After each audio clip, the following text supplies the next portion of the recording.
Bonjour tout le monde! Voici une capsule portant sur le triplet pythagoricien.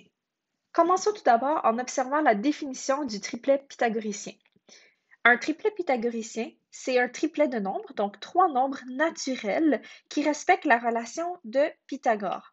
Ceci veut dire que nous devons trouver un trio de nombres naturels de sorte que la formule de Pythagore qu'on a vue à la capsule précédente fonctionne avec ces trois nombres-là. Je peux vous donner un exemple de triplet pythagoricien. Si on regarde les nombres 3, 4 et 5. Pour vérifier que ces trois nombres forment bel et bien un triplet pythagoricien, on a juste à aller appliquer la relation de Pythagore et s'assurer que cette relation fonctionne. Alors, rappelez-vous que la relation de Pythagore dit que nous devons prendre la première cathète plus la deuxième cathète d'un triangle rectangle, que nous mettons ces deux cathètes exposant 2. Ceci nous donnerait l'hypoténuse exposant 2. Rappelez-vous que dans un triangle rectangle, l'hypoténuse, c'est toujours le côté le plus long. Alors ici, on assume que ce serait le 5. Alors ici, j'aurais donc mes deux cathètes qui seraient de 3 et de 4 qu'on met chacun exposant 2, ce qui devrait donner 5 exposant 2. On fait donc les calculs. 3 exposant 2 donne 9, 4 exposant 2 donne 16 et 5 exposant 2 donne 25. Et on sait que 9 plus 16 donne 25, ce qui est égal à 25. Puisque cette égalité est vraie, on sait que 3, 4 et 5 est bel et bien un triplet pythagoricien.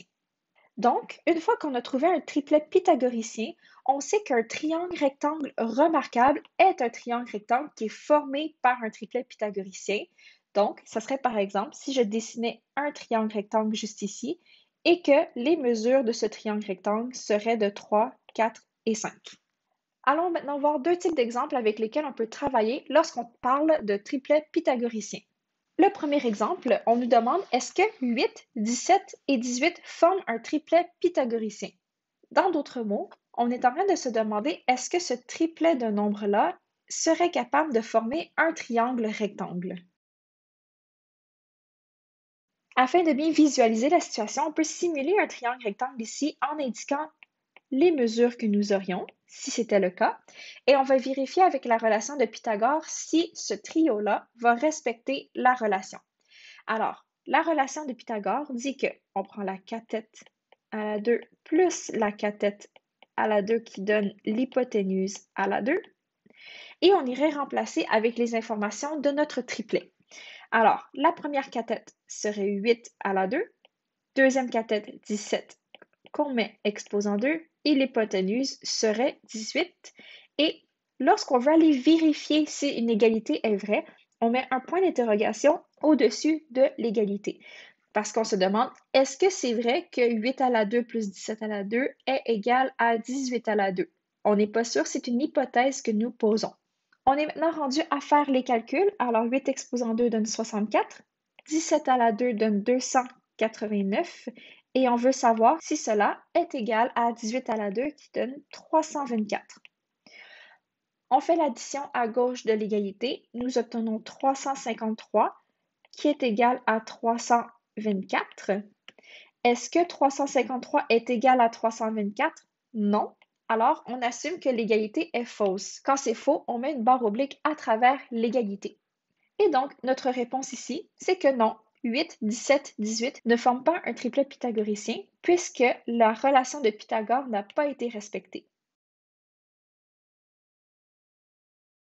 Allons maintenant observer un deuxième et dernier exemple. Le deuxième exemple ici indique que les mesures d'un côté d'un triangle sont de 23,2, 17,4 et 29 cm. On nous demande est-ce que ce triangle est un triangle rectangle et aussi est-ce que ce triangle est un triangle rectangle remarquable. Alors, tout d'abord, commençons par répondre à la première question. Pour savoir si c'est un triangle rectangle, nous allons aller vérifier la relation de Pythagore. Alors, on écrit la formule comme d'habitude. Deuxième étape, on va les remplacer par les nombres. Ici, nous savons que le 29 cm serait l'hypoténuse de notre triangle rectangle puisque c'est la plus grande mesure du triplet. Alors, je sais que mes deux cathètes seront 23,2 que je mets exposant 2, 17,4 que je mets aussi exposant 2 pour me donner l'hypoténuse qui est exposant 2. On va aller vérifier cette hypothèse, donc je mets un point d'interrogation au-dessus de l'égalité. On commence les calculs. Alors, 23,2 exposant 2 me donne 538,24 plus 17,4 exposant 2 donne 302,76 et on veut savoir si c'est égal à 29 exposant 2 qui est 841. On effectue cette somme ici et on obtient 841 est égal à 841. Cette égalité est vraie, elle est respectée. Donc, la conclusion pour la première question, c'est oui, c'est un triangle rectangle.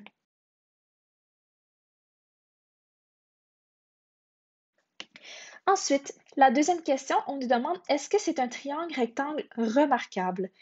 Rappelez-vous, pour que ce soit un triangle rectangle remarquable, il faut que ça soit formé par un triplet pythagoricien. Et la définition qu'on a vue tantôt d'un triplet pythagoricien, c'est qu'il faut que ça soit un triplet de nombres naturels.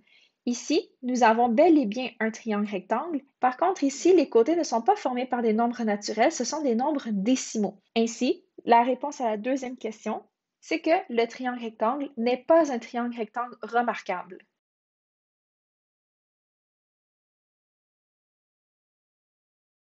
Et voilà, c'est tout pour la théorie pour le triplet pythagoricien. Rappelez-vous, un triplet pythagoricien est un triplet de nombres naturels qui respecte la relation de Pythagore. Merci.